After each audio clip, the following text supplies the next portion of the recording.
Pour votre présentation du grand oral, aucun plan spécifique n'est attendu de la part du jury.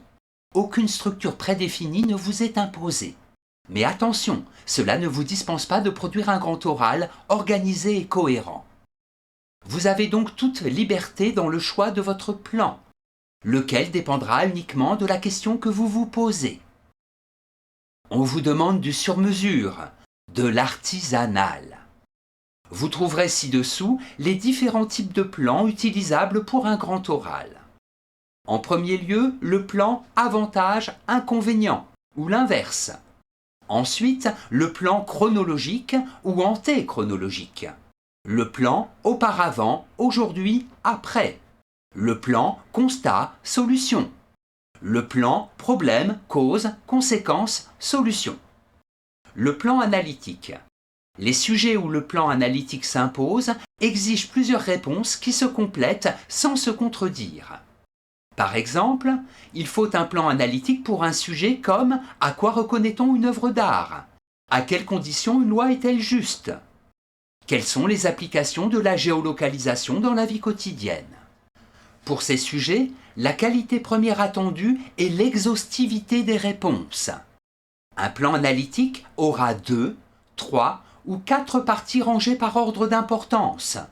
Il s'agit de partir des idées les plus évidentes pour arriver aux idées les moins connues. Voici le type de questions où il faut un plan analytique. Les questions avec pourquoi, quel, en quoi, qu'est-ce qui, en quel sens, où, qui, comment, à quelles conditions. Ensuite, vous avez les plans qui vont du général au particulier. Ce sont les plans déductifs.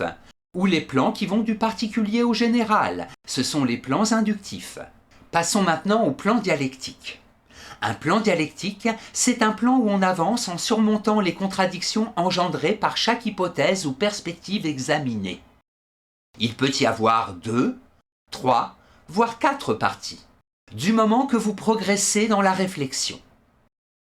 Dans un plan dialectique, il y a une part de vérité dans la thèse, comme il y a également une part de vérité dans l'antithèse.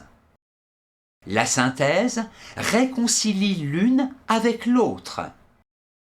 La synthèse réalise leur union et leur dépassement, comme l'amour réconcilie l'âme avec le corps, où le fruit est le résultat de la graine et de l'arbre.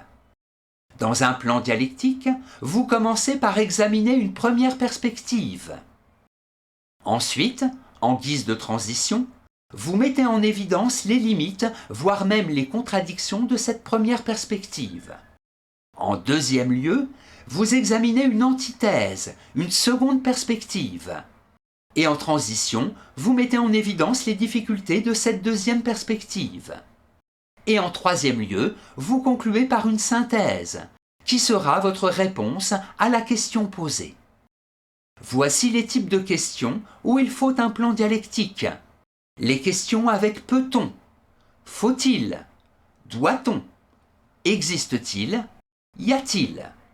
Merci pour votre attention, à bientôt peut-être.